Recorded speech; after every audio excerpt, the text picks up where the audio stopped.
Nel pieno dell'inverno, sotto una nevicata, un bambino di 11 anni viene lasciato solo alla fermata di un pullman, non per mancanza di sicurezza, ma per un biglietto da 10 euro. È accaduto in Cadore, tra San Vito, dove il bambino frequenta la scuola media Calvi, e Vodo di Cadore, dove abita, 6 chilometri fra una fermata e l'altra della linea Cortina-Calalzo, trasformata in metropolitana di superficie in vista delle Olimpiadi Milano-Cortina. Prezzo del biglietto per tratta, 10 euro contro i 2,50 euro del biglietto ordinario.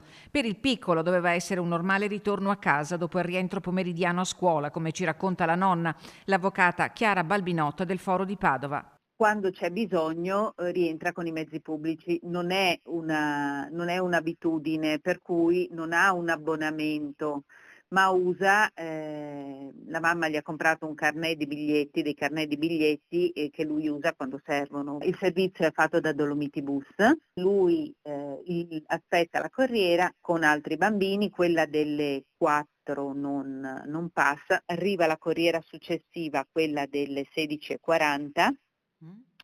C'erano altre 2 compagne che però, utilizzando invece il servizio tutti i giorni, avevano l'abbonamento.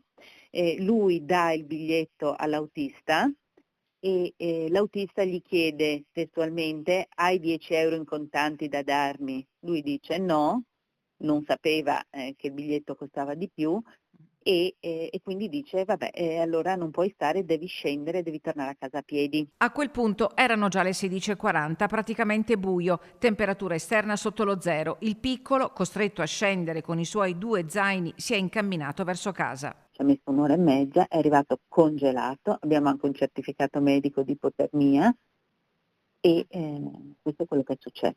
Appresi i particolari dello sconcertante episodio, la mamma del bambino con la nonna avvocata hanno presentato denuncia querela alla procura di Belluno, ipotizzando il reato di abbandono di minore. Nelle scorse ore il servizio clienti di Dolomiti Bus ha contattato l'avvocata Balbinotte riferendo di essere costernato per l'episodio, assicurando l'avvio di un'indagine interna. È veramente una cosa allucinante. Nel caso di specie il problema non erano i 10 euro, erano che lui non lo sapeva, non aveva i 10 euro in contanti, ammesso che fosse lecito chiedere 10 euro in contanti, perché Certo. questo ho i miei dubbi, ma aveva comunque degli altri biglietti che gli potevano essere presi, non bastava spiegarsi, voglio dire, no? Certo. Non costringerlo a scendere. Inutile dire che la notizia pubblicata dal Gazzettino e ripresa da tutte le testate locali e nazionali ha suscitato lo sdegno della comunità e dei piani alti della politica. Alleanza Verdi e Sinistra, con la deputata Elisabetta Piccolotti, ha presentato un'interrogazione al ministro Valditara perché le politiche legate alle Olimpiadi